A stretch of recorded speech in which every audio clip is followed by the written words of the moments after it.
buzz around the Los Angeles Dodgers is heating up again, and this time it's not just about the big names everyone already expects to see.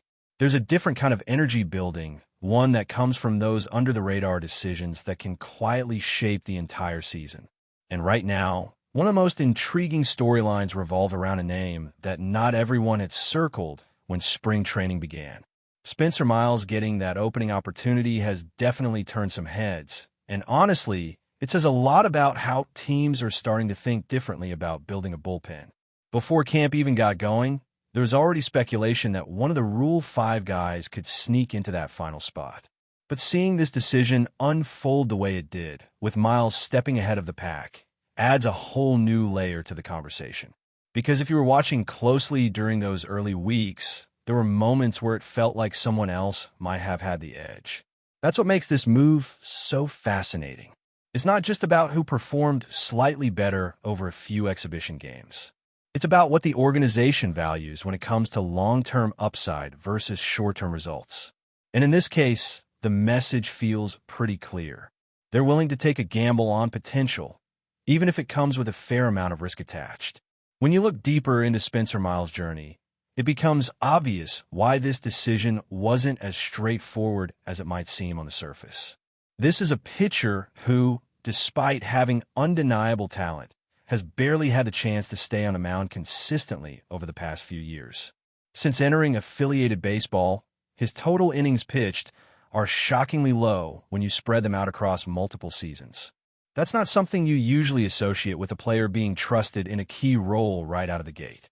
And the reason for that limited workload is a series of setbacks that would test any player's resilience.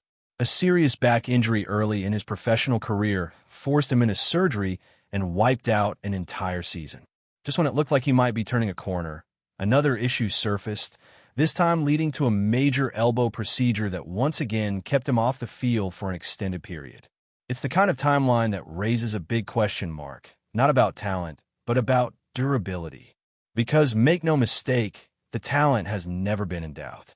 This is a pitcher with an arsenal that immediately grabs your attention. Having multiple effective pitches is one thing, but having 6 that you can confidently use in different situations is something else entirely. His fastball alone is enough to get people excited, consistently sitting in that mid to high 90s range and showing the kind of life that can overpower hitters when it's working. But what really separates him is how he mixes everything together. The cutter gives him a reliable option against left-handed hitters, forcing weak contact and keeping them off balance. The sinker adds another dimension, especially when he needs to induce ground balls in tight situations. And then there's the curveball, which has shown flashes of being a legitimate swing and miss pitch.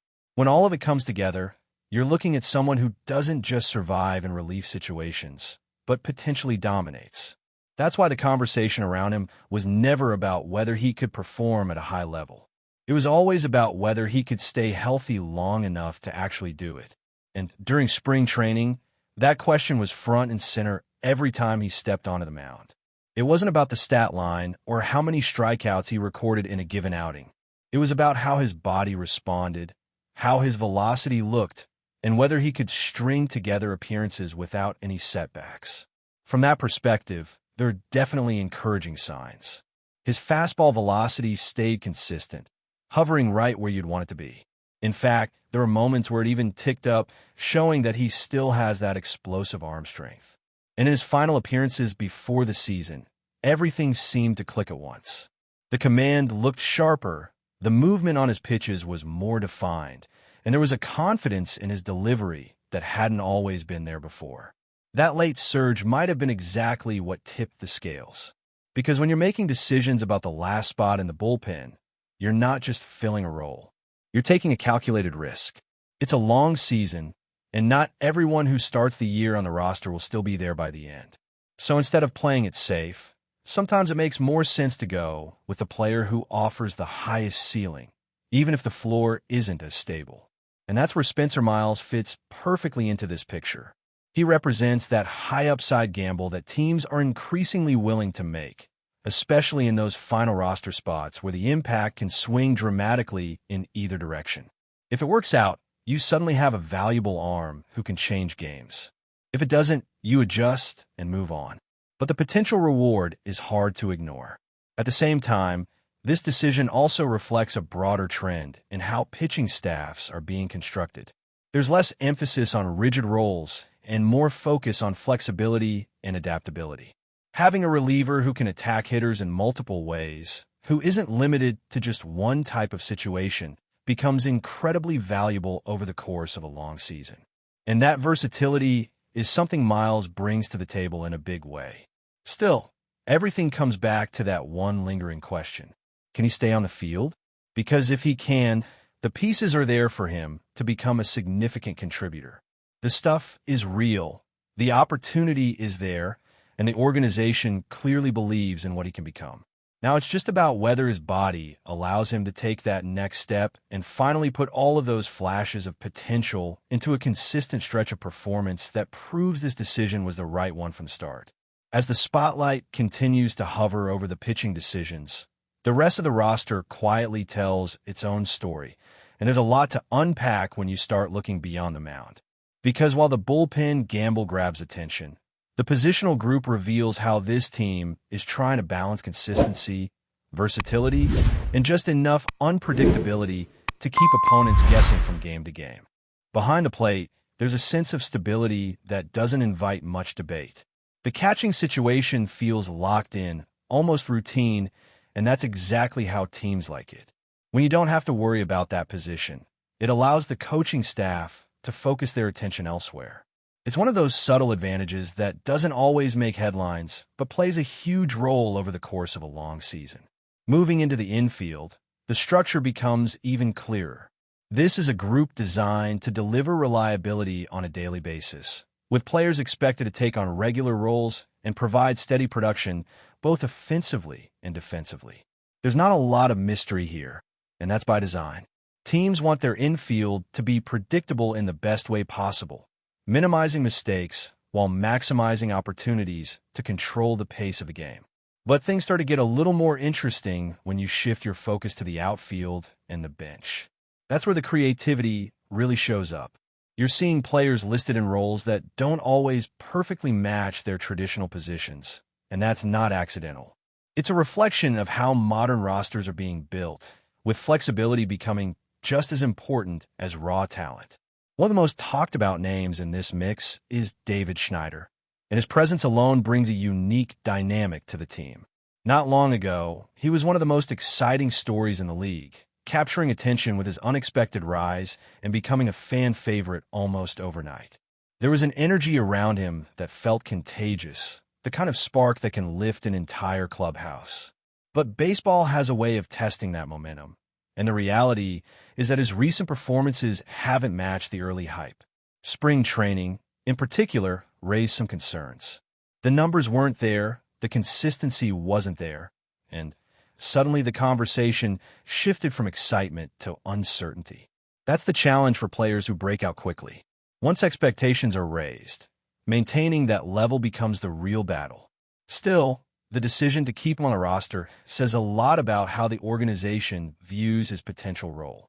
This isn't about expecting him to carry the offense every night. It's about what he can bring in specific situations.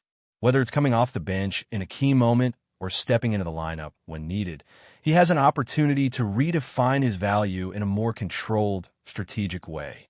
And that's not always easy. Being a bench player requires a completely different mindset. You're not getting everyday at-bats. You're not settling into a rhythm the same way starters do, and yet you're expected to deliver when the moment arrives. It's a role that demands mental toughness as much as physical skill, and how Schneider handles that transition could be one of the more important subplots early in the season. At the same time, his inclusion also highlights the difficult decisions that come with roster construction. There are always players on the outside looking in, and sometimes those decisions come down to choosing between different types of upside. Do you prioritize defensive stability, or do you lean toward offensive potential? Do you go with the safer option, or do you take a chance on someone who might give you more in key moments? In this case, the choice leans toward impact. There's a belief that having a player capable of changing a game with one swing, even if it doesn't happen consistently, can be more valuable than a player who offers a steadier but less dynamic presence. It's a philosophy that doesn't always work, but when it does, it can give a team an edge in tight situations. What also stands out is how the roster reflects a broader shift in identity compared to previous seasons. There's a noticeable emphasis on adaptability, on having players who can move around and fill different roles depending on the situation. It's not about having a fixed lineup from start to finish. It's about creating options, giving the coaching staff the ability to adjust based on matchups, performance trends, and even in-game scenarios. And that flexibility becomes even more valuable when you consider how long and demanding the season really is. Over the course of 162 games, things rarely go exactly as planned. Injuries happen, slumps happen, unexpected performances emerge, and the teams that succeed are usually the ones that can adapt the quickest. Looking at this group as a whole, there's a clear sense that the organization is preparing for that reality. They're not just building for opening day. They're building for everything that comes after it. Every decision, from the bullpen gamble to the final bench spot, feels like part of a larger strategy aimed at navigating the ups and downs that are guaranteed to come. And while some of these choices might raise questions now, especially when it comes to players who haven't fully proven themselves yet, they also create opportunities. Opportunities for breakout performances, for unexpected contributions, and for players to carve out roles that might not have existed at the start of the year. That's what makes this stage of the season so compelling. The roster might be set for now, but the story is just beginning to unfold. Roles will evolve, expectations will shift, and players will be forced to respond to whatever challenges come their way. And as those early games start to stack up, every decision that was made leading into this moment will begin to reveal whether it was the right call or but just the first step in a much larger adjustment process that's still to come. But before we move forward, don't forget to join our channel and give this video a like. Your support helps us keep delivering the latest news about the Los Angeles Dodgers. We'd love to hear your thoughts on the news, so drop a comment below. A quiet buzz is beginning to ripple through the baseball world, and at the center of it sits the Los Angeles Dodgers and a gleaming new piece of merchandise that has fans talking. According to circulating whispers, the organization has unveiled a gold collection tied to championship prestige, though details remain curiously scarce. What started as a subtle leak on social media has quickly snowballed into something much bigger. Images, some clear, others grainy, appear to show caps, jerseys, and accessories dipped in striking gold accents, blending tradition with a bold, almost celebratory aesthetic. While the team has yet to fully confirm the scope of the release, insiders suggest the collection is meant to symbolize sustained excellence rather than a single moment in time. That's all for this update. If you enjoyed the video and want to stay up to date with exclusive news about the Los Angeles Dodgers, be sure to subscribe to our channel and hit that like button. We always appreciate your comments and feedback. See you in the next video.